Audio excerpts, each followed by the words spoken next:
Hi guys, এই মুহূর্তে আমি আমতাবাদায় বলে আসছি। তো এখানে যে ভিউটা আছে আমি আপনাদেরকে ড্রোন ক্যামেরার মাধ্যমে দেখাবো।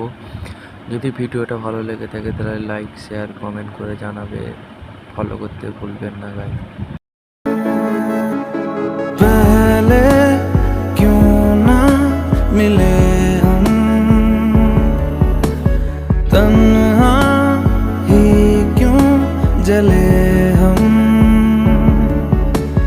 मिलके मुकम्मल हुए हैं या थे तन्हा भले हम। सावरे सावरे सावरे